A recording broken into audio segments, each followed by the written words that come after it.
Estamos aqui com o quadro de Papo com a Lei para descomplicar a lei e hoje eu estou recebendo aqui com muita honra a Carmen Cuenca, que é psicóloga e psicoterapeuta de família, individual e casal. Boa Boa tarde, tudo tarde. bem? Tudo. Carmen, se apresenta para o público, fala para eles tudo isso que você faz, esse trabalho maravilhoso que você tem. Eu tô no mercado há 30 anos, trabalhando com casal e família, individual também, né? Mas só trabalhando com adultos. E dentro do judiciário, vamos dizer assim, das causas de divórcio, de separações, de guardas, de visitas, de convivência, né? Aquela convivência de avós, mãe morre, fica com quem, com os avós. Eu já estou uns 15 anos, mais ou menos, auxiliando advogados, fazendo isso e também atuando como perita em alguns processos, né, indicada, né, pelo juiz. É uma caminhada longa já, hein? Já estou começando quase querendo parar já. Ô Carmen, hoje nós estamos aqui para falar especificamente sobre doenças incapacitantes. E a primeira pergunta que eu tenho para te fazer é o seguinte: doença é a mesma coisa que ser uma doença incapacitante ou são coisas diferentes? Porque a gente pode falar, a pessoa está doente, mas ela tem uma incapacidade. É bem diferente, porque até mesmo quando a gente fala doença incapacitante, a gente tem que tomar muito cuidado para não colocar o sujeito, a pessoa, como incapaz. Certo. Não é para colocar a pessoa nesse lugar. Ela está no momento adoecida e essa doença está deixando ela incapacitada para o seu dia a dia, para o seu laboral, para a sua convivência, às vezes até convivência familiar, que é o caso da depressão pós-parto, por exemplo. Que Entendi. a gente precisa tirar, às vezes a mulher precisa se retirar até do convívio com o próprio filho. Então, mas isso dura umas semanas, dias, meses. Então, naquele período, ela está incapacitada de exercer a maternagem, de exercer o cuidado materno. Mas ela não é uma mãe incapaz. São coisas bem diferentes. Exatamente, é transitório, né? É a doença. Então, é algo que se instala, tem um período e depois a gente, né, tem uma recuperação. Claro que existem aqueles diagnósticos que são incapacitantes realmente Totais. totais mesmo, não vai acontecer. Então, quando você tem uma esquizofrenia de um grau, né, elevado, às vezes você tem mesmo uma depressão, ou às vezes você tem alguma doença provocada por um acidente, um acidente até medicamentoso, e a pessoa ela tem as funções cognitivas dela comprometida. Isso não, muitas vezes não volta. Aí ela se torna incapaz por conta daquela. O Carmen, hoje está se falando muito de algumas doenças específicas, né? E que acabam deixando a pessoa aí incapacitada por algum período, ou às vezes até de forma total. Uma dessas doenças é a burnout. O que você pode falar para mim sobre essa doença, essa situação que a pessoa acaba se encontrando? O burnout, a gente parte do princípio que ele é uma síndrome, né? Então, assim, ele é um conjunto de sintomas que vai formar um quadro. Então, hoje a Organização Mundial de Saúde reconhece, né, como uma doença, ela tem ali um CID, está classificada, e tem um afastamento de trabalho e tudo mais. Mas a gente sempre parte do princípio dentro da psicoterapia que ela é uma síndrome, então ela é um conjunto. Por quê? Você pode ter junto ali um quadro de ansiedade, você pode ter um quadro de depressão, você pode Tudo ter junto. tudo junto acontecendo ao mesmo tempo, muitas vezes para essa pessoa. Então, muitas vezes a gente está lá num diagnóstico de depressão, só que é uma depressão que está tratada medicamentosamente, está em psicoterapia e não evolui a melhora, né? Você não vê uma melhora sintomática, uma reacional. Porque o ambiente, que daí é o burnout, né? O ambiente de trabalho dela é um ambiente adoecedor. Então não adianta, é a mesma E ela coisa. permanece E naquele ela ambiente, né? permanece. Então, aquele contexto, aquele sistema está adoecendo ela reiteradamente. Eu uso sempre uma analogia assim: a pessoa tem asma. né? Aí o médico prescreve lá um remédio muito eficaz para asma. Tem uma aprovação, 95% ele é eficaz. Mas na casa dela é cheia de ácaros, tem infiltração, tem fungos, ela Tapete, só tá limpa a tudo. casa uma vez por semana porque ela não tem tempo, tem bichinho de estimação que solta pelinho. Então, assim, ela pode usar o melhor aerosol ali, o melhor remédio, a melhor medicação, mas ela voltou para casa, ela vai ter uma noite péssima, ela vai ter crises e tudo mais. Ah, o burnout é a mesma coisa. Então, ele vai adoecendo sujeito aos poucos, ele vai tendo sintomas. Por isso, síndrome, ele vai tendo sintomas, sintomas, sintomas. E aí, cuida daqui, cuida dali, parece um vazamento, né? Você vai tampando e a E um coisa dos não. principais sintomas nessa situação, e geralmente, é a crise de pânico, né? A gente vê, assim, muitas pessoas que É. começam a identificar essa Então, mas quando a síndrome, gente tá na síndrome de pânico, a gente já subiu degraus. já tá bem mais avançado. Já tá bem mais avançado. É igual você falar, é isso que eu tô te falando, por exemplo, se a gente associar a asma. Então, quando a pessoa começa a sentir falta de ar, ela tem uma crise que ela perde a consciência, desmaia, ela precisa de oxigênio para respirar, isso não aconteceu de ontem para hoje. Já veio Aí acontecendo. você faz uma tomografia ali de pulmão, você vai ver que tem um comprometimento muito grande. Na doença mental, a gente não tem esse exame de imagem para mostrar esse comprometimento. Mas aí, quando você faz a anamnese, né, que é esse levantamento do histórico da pessoa, você vai perceber que às vezes ela está há 10, 15 anos dando um jeitinho para contornar as dificuldades que ela tem no ambiente de trabalho. E ela continua naquele E ela ambiente. continua, porque ela acredita que o problema é ela. Entendi. E aí ela vai indo, ela toma lá um remédio para dormir porque ela tá com insônia. Uhum. Ela toma um ansiolítico porque ela tá muito irritadiça, muito briguenta, né? Intolerante. Aí ela tá muito apática, com baixa produtividade, ela toma um antidepressivo. Aí, de repente, o médico olha lá e fala assim: ai, será que não é uma bipolaridade? Aí vamos tacar ali mais um remedinho que. E aí chega um momento que ninguém mais dá conta, nenhum fármaco vai dar conta, porque ela está voltando para aquele ambiente que a adoece. E às vezes a gente tem situações de só da pessoa se afastar do ambiente, que daí vem a questão da necessidade do afastamento, ela apresenta melhora significativa. Aí deu lá 30 dias de atestado, né? Ok, estamos no 28º dia do atestado dela. Lá vem a crise de pânico de novo. Porque ela tem que voltar. Porque ela tem que voltar. Às vezes a gente brinca, né? Brinca de uma maneira, né? Assim, para deixar um pouco mais fácil para as pessoas entenderem. A síndrome do domingo à noite. Uhum.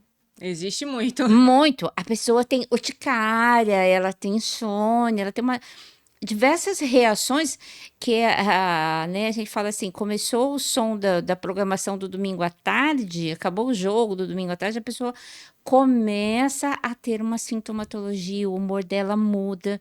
Então, esse ambiente da segunda-feira está adoecendo ela. Entendi. Hum. Ô, Carmen, e como é que a pessoa pode identificar que ela está entrando nesse ciclo, que ela está começando a ter essa situação? Porque você está falando para mim que isso pode vir de anos, né? Então, vamos dizer lá, uma pessoa que está há anos nessa situação. Como que ela consegue identificar que é a hora dela procurar uma ajuda? A gente, todo o nosso transtorno mental, todo o nosso, a gente chama de transtorno, por quê? Porque ele transtorna a sua vida, ele causa um transtorno na sua vida. Então, todo o transtorno mental, antes dele se tornar, às vezes, uma patologia mais séria, ele tem manifestações de incômodo. O incômodo vai, eu era assim e mudei. Eu gostava disso, de repente não gosto mais. Eu dormia super bem e agora não durmo. Eu sentia prazer em, tem que organizar algum evento na empresa. Eu era a primeira a estar lá. Nem aparece. Hoje eu nem apareço. Eu quero que me esqueçam, eu quero ficar invisível. Só que daí o que que acontece? Principalmente mulher, né? Eu devo estar de TPM. Aconteceu alguma coisa. Tá faltando vitamina. Vamos tomar uma vitamina na veia.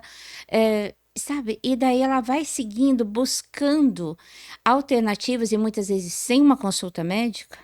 que é pior, ela vai buscando uma Vai se automedicação, automedicando, né? né? E seguindo os conselhos dos amigos e tudo mais ali, e aí a produtividade volta. Esse é o grande problema. Se a produtividade volta, então tá tudo bem. Ela não entende que a doença está avançando, Tá né? avançando, porque eu falo sempre assim, a pessoa tá num piloto automático. Trabalho, casa, casa, trabalho. Trabalho, casa, casa, trabalho. E ela chega em casa, ela não vê a hora de fazer as coisas dela ali rapidinho para estar na hora dela estar na cama. Aí, 9 horas, 10 horas, no máximo, essa pessoa tá na cama e ela quer ficar lá quietinha. 6 horas da manhã, ela acorda. Ai, tem que trabalhar. Ela não acorda com disposição, mas aí ela toma um café, ela faz alguma coisa e vai para o trabalho. Só que vai no automático. Não sente prazer. A ausência de prazer é um excelente sinal. Ah, mas você vai sentir prazer trabalhando? Pode ser que o trabalho sozinho não te traga esse prazer, mas depois do trabalho você quer passar ali no espetinho Uhum. e É, estar com conversar os com amigos, alguém, né? você quer fazer uma caminhada, ou você quer chegar em casa e quer lá bordar alguma coisa, sei lá, cozinhar uma receita nova, você Aham. quer fazer Tá na alguma coisa, você atividade. quer se gratificar de alguma maneira, é dar-se uma gratificação. Um dos sinais muito sérios é quando a pessoa perde o interesse de promover a autogratificação. Ela não vê sentido em proporcionar uma coisa boa para ela, tipo, ai, não vale a pena. Ai, amanhã é tudo igual. Então é quase uma desistência. Então, Ela esse é um desiste sinal. dela mesma, né? Exatamente, é uma desistência. E às vezes tem um problema muito sério também, que daí com os outros ela é cuidadosa. Mas com ela, Aí não. ninguém percebe, Uhum. mas com ela tá se abandonando. Então é aquela pessoa que chega no dentista, por exemplo, e ela tá com 3 dentes fissurados. Porque ela tá com bruxismo e ela, Uhum. né, ela achava que a dor de cabeça era dor de cabeça, mas aí o remédio não fez mais efeito, daí começou a doer o dente, ela vai lá, ela tá Vai com no 3 dentes dentista. fissurados. A pessoa que desenvolve uma fibromialgia, que é outra também agora, né, que muito já se fala, assim, mas ela é altamente incapacitante, porque Nossa. dor traz depressão, né? Você ficar com dor constantemente, você entra em tristeza profunda, que seria a depressão, que é onde você perde o interesse pela vida. Quem tá com dor não tem interesse pela vida. Isso é Então, muito sério, né? aí de novo você vai entrando numa escalada. Aí você sabe assim, será que ela tem depressão e por isso ela tá com dor, ou ela tem dor e por Por isso isso ela tá com está com depressão? depressão. Às vezes já se passou tanto tempo que a gente não sabe quem que veio primeiro. Você tem que fazer essa linha da vida ali, essa anamnese para entender. Porque daí ela entra nos opioides, entra nos remédios para dor, que até melhoram o humor, que acabam melhorando esse humor. Uhum. Então a situação se resolveu. Ah, ela faz bloqueio de dor, ela vai fazendo. Só que daí o bloqueio que durava 6 meses passa a durar 3. Aí de Entendi. repente ela tem que fazer o bloqueio uma vez por mês. Então tem alguma coisa errada. E principalmente fisicamente, os médicos não acham a origem, que é a questão psicossomática, Por que isso que é quando vai lá para o INSS, né, a maioria dos médicos falam que a pessoa pode voltar para o trabalho, que não tem voltar nada, apta. Aham. ela não tem nada. A gente tem situações de cegueira, né, de perda de visão, de perda de audição e perda de fala, por exemplo, que são emocionais. E aqui, você vai fazer um exame ocular, vai ser colocado ali todos os estímulos, a pupila da pessoa não reage. Uhum. Só que organicamente não tem nada ali que nervo óptico, nada, mas ela tá com cegueira emocional. É, eu já tive casos lá no escritório que quando chegou no INSS, o meu cliente, por exemplo, ele não conseguia sentar e ele não conseguia ficar em pé muito tempo. Ele não sentava, não ficava em pé, porque ele tinha uma dor crônica sem passar por muitos anos. E o INSS falava que ele podia voltar a trabalhar. E o que aconteceu com ele? Ele começou a ter uma depressão profunda, porque ele não conseguia voltar ao trabalho. E ele achava que ele era o E problema. sim, eu sou incapaz. Exato. Que daí é a questão do incapacitante, a pessoa se acha incapaz. Mas não é a doença que está incapacitando ele, não é ele que é incapaz. É a doença que o deixa incapaz. Só que é uma doença que muitas vezes ela não está no raio-x, né? Ela não Ela mostra no não está no exame, né? exame ali, ela não aparece. Mas por quê? Porque ela é já um sintoma sintoma de algo Que maior. já estava lá, né? O Carmen, e me fala uma coisa, essa situação da pessoa estar incapacitada, ela não fica restrita só a ela, né? Tem a família que está em volta, que às vezes precisa cuidar, precisa parar de trabalhar, ou alguém está sempre junto. Ou Como que ela isso é funciona? responsável por Ou ela. alguém, né? Então você pega um pai de família, um filho que cuide dos pais idosos, alguma coisa assim. Imagina, ele não pode adoecer, essa pessoa não pode adoecer. Aí vem essa questão da automedicação. E quando ela adoece de fato, todo o sistema rui com ela. O sistema vai ruir, daí essa culpa vem de novo. Eu sou responsável, isso não tá, está acontecendo por minha causa. Não, não é por sua causa, é por conta da doença. Uhum. Mas a gente não controla a doença, porque tem a questão financeira, tem a questão de cuidado, tem a questão do humor, porque a pessoa, né, com uma depressão, com síndrome de pânico ou crise de pânico, uma pessoa com crise de ansiedade, uma pessoa com bipolaridade, às vezes é uma pessoa de difícil convivência. E ela acaba deixando a família meio que doente também, né? A família não sabe como lidar com ela e projeta mais ainda a culpa, a responsabilidade que toda aquela confusão, às vezes uma falta de reunião familiar, é por conta dela. De novo, ela vai se sentir como incapaz, mas tem uma doença instalada ali. Só que as pessoas familiares às vezes não enxergam também essa doença, nem são obrigados, né? Não são médicos para fazer diagnóstico, não enxergam essa doença e ficam presos ao sintoma como se fosse uma característica da pessoa. Porque desde pequena foi assim. Uhum. Desde não sei quando é assim. Ah, puxou o tio que não sei o quê, puxou a avó. Mas às vezes a doença ela já atravessou gerações, né? Já veio passando de avô para pai, para Exato, filho. a doença ela já passou gerações. Só que daí eles vão criando caixinhas onde vai se colocando essas pessoas, ou ela é excluída da família, porque ela é uma chata, uma briguenta, uma pessoa mal-humorada, ou então ela tenta se adaptar, vai se forçando até o momento que não dá mais. Que é onde a gente corre o risco da ideação suicida. E isso é muito sério, né? Acontece muito hoje. Porque ela tem que dar resultado, ela não pode decepcionar, estão esperando dela. Então ela se força, só que chega um momento que não dá mais, porque ela não tem sentido na vida. E por mais que ela se esforce, ela nunca vai atender as demandas. E por outro lado, a gente tem aquelas, vamos pegar pessoas mais jovens, com filhos pequenos, seja homem ou mulher, adoecem, esses filhos crescem como? Doentes.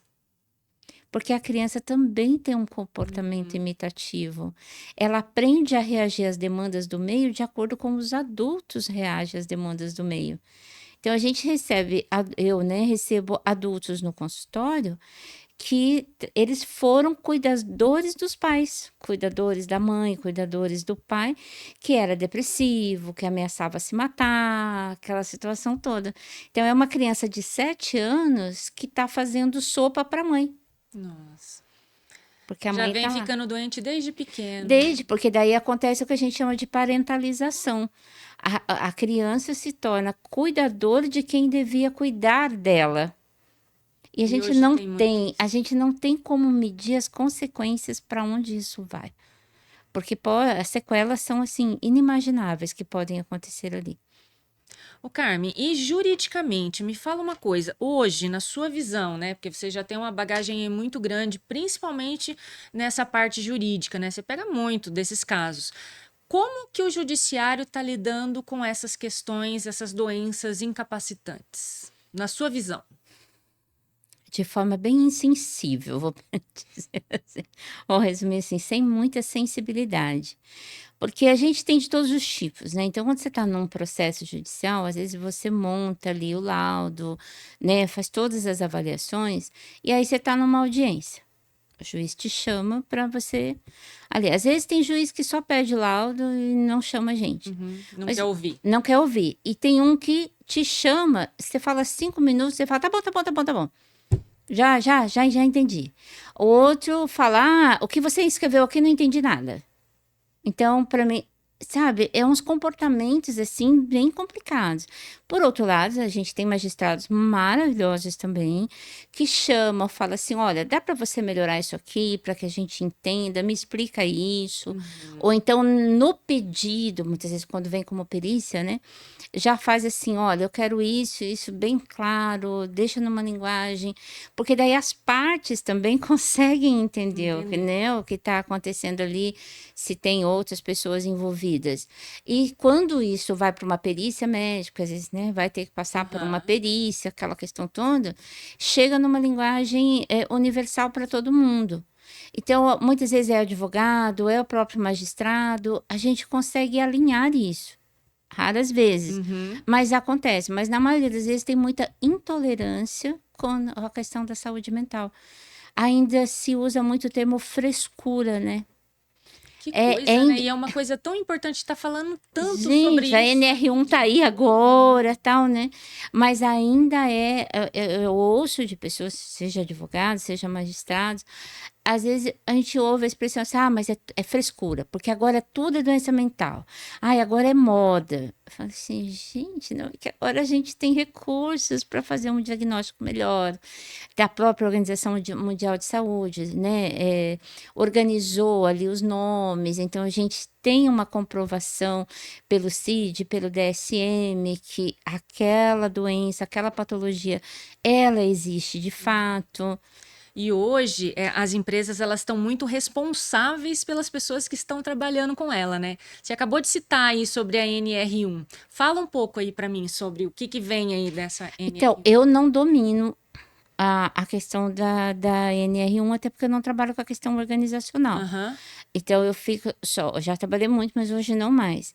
Mas o que a gente sabe que daí acaba vindo para mim, que eu tenho parceria com algumas Reflexo, né? empresas, né? A gente tem parceria com algumas empresas para justamente atender o colaborador. Tem uma empresa em Maringá que a gente tem um projeto que é de combate à violência doméstica Olha que contra mulheres. interessante. É uma empresa que emprega mais de 200 mulheres. E eles resolveram, dentro dessa proposta da saúde mental, nós temos programas lá dentro, palestras, um canal de Instagram, um canal de comunicação interna. E agora estamos pensando em montar uma ouvidoria, tá? Mas já tem, nós estamos há 2 anos já nesse processo. Agora que começaram a chegar as primeiras mulheres fazendo os relatos de que estão É em uma relações plantinha, né? Você tem que ir abusivas, que você tem plantando que e ganhar regando. confiança. Então, assim, é uma iniciativa muito boa, mas tem que ser feita com muito cuidado. Por exemplo, Pessoas ah, capacitadas, tem que a principalmente. empresa tem que oferecer suporte à saúde mental. Isso pode ser através de uma terapia de grupo, uma roda de conversa, né, diversas modalidades que a própria psicologia tem, legitimada. E pode ser também da empresa viabilizar a psicoterapia, o acompanhamento psicoterápico. Eu tenho 2 empresas que eu tenho um grupo de psicólogos que atende dentro do nosso instituto, que eles atendem os funcionários das empresas. Então, tem uma que a empresa paga 30%, 60% da consulta, o funcionário Nossa. paga 40%, e tem uma outra que ela paga as 4 primeiras e depois as restantes, 50% a empresa paga, 50% Olha, o funcionário viabilizando, né? A paga. possibilidade. Não pode ser obrigatório, tá? Entendi.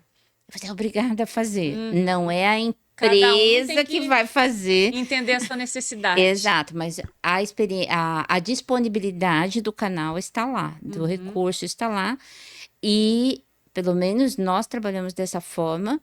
Por mais que a empresa, se ela pagasse 100% da consulta, né, do Aham. atendimento, a empresa não tem acesso ao prontuário do nosso cliente. Sigilo, né? Tem O que ter esse sigilo sigilo permanece, entre o mesmo profissional. sendo uma questão que acontece ali dentro da empresa, mesmo dentro da NR1, mesmo que seja uma terapia de grupo dentro da empresa, tem que ter o contrato de sigilo, porque nada dali pode ser usado contra o funcionário. Já recebi pedidos? Já. Sempre tem, né? Né, tem uns pedidos assim, tipo: "Ai, você pode me dizer se a gente demite ele ou não? Será que ele tem futuro? Ah, você por exemplo, ó, quando eu trabalhava com ações dentro da empresa, No meio do treinamento ali, dá para você fazer um daqueles testes, assim, sem que a pessoa perceba? A gente fala assim: "Gente, Ai, não é bola de cristal aqui, não é para ler o futuro", né. E primeiro que eu não posso aplicar um instrumento, uma avaliação, um teste, um inventário, seja de que natureza for, sem que a pessoa saiba que ela está sendo avaliada. avaliada, né? Isso não pode. E o resultado disso só pertence a quem fez o É, teste. eu falo assim que hoje as empresas também já estão se adaptando a essa situação, já está vindo, a gente já está vendo mudanças, mas ainda tem muito caminho aí pela frente, né, Carmen? Tem muito caminho, porque quando num processo de seleção, o empresário, empresária, pior, né, muitas vezes a empresária, diz assim: "Nossa, não queria contratar mulher, porque mulher quando engravida dá trabalho". Então quando você vê isso de uma mulher empresária falando que não De outra mulher, né? então a gente fala, a sororidade pulou da ponte, né, porque ela se desespera ali, porque a pessoa assim: "Ai, 4 meses de licença, porque eu voltei com 1 mês". Claro que você voltou com 1 mês. Você tem rede de apoio, você tem tudo, você pode Aham. levar seu filho para o consultório, você pode levar seu filho para a empresa. Você vai deixar sua funcionária trazer o filho? É, bem diferente, né? É, bem diferente, mas ainda falta, você vê, são muitas variáveis ali para a gente chegar nessa saúde. Hoje, assim, a gente tem um grande problema com a justiça, o judiciário, em entender toda essa situação. A gente tem esse grande problema com os empresários em entenderem também essa situação, mas eu vejo que a gente está caminhando, Não, já evoluímos a muito. gente já saiu da idade das trevas, né, a gente já evoluiu muito. A gente veio de um lugar que doença mental era posse demoníaca, né, Com certeza. entendeu, assim, Se a gente falava assim, né? Tinha que chamar o é, padre. exato, saía vinha para o exorcismo, né, a pessoa os manicômios, né, aquele livro Holocausto Brasileiro que conta muito do que foi em Barbacena, né, o hospital ali. Por que o Holocausto Brasileiro, né, porque o próprio Pinel, que é o médico que criou o hospital psiquiátrico, e quando ele visitou, ele falou: "Isso não é um hospital psiquiátrico, isso aqui é o Holocausto". Nossa. Tamanhas condições. Então os hospitais psiquiátricos viraram depósitos de pessoas, né, para experimentos e tudo mais, até por questões judiciárias, né. Aham, mandava tudo para Pra lá, né? lá e tudo se resolvia, a gente tem casos famosos, assim. E aí, hoje a gente tem a deshospitalização, né. A gente tem um projeto, então a gente tem o CAPS, eu tenho a hospital dia, internação dia, então a gente evoluiu também, até no caso dessas doenças mesmo incapacitantes, mas que de trazer a pessoa para o convívio da família, não fazer um isolamento, né, erguer os muros e Fica colocar a pior do pessoa do que lado de tá, fora. né? Não, isso não recupera ninguém, Uhum. né, isso não recupera ninguém. Então, realmente, a gente evolui muito. Aí vem a NR1, né, que é uma determinação da Organização Internacional do Trabalho, não é uma Aham. moda brasileira, né, ela vem da Organização Internacional do Trabalho, a diretriz maior ali. Então, quando a norma regulamentadora, né, que agora é colocada em prática, que é a ANR, então ela já está embasada numa estrutura internacional. Então, Sim. o mundo está se preocupando com a saúde mental das pessoas dentro das organizações. Ô, Carmen, e que mensagem você deixa para as pessoas que estão nos ouvindo aqui sobre essas doenças incapacitantes? Como que elas podem entender que de repente isso está acontecendo com elas, o momento de procurar uma ajuda aí ter esse primeiro passo? Que mensagem que você pode deixar? Acho que é muito importante a pessoa conhecer como ela funciona. Ela precisa conhecer. Eu fui sempre assim, o que que eu gostava, o que que eu deixei de gostar, como que tá, eu estou me alimentando melhor, não estou cuidando da minha alimentação.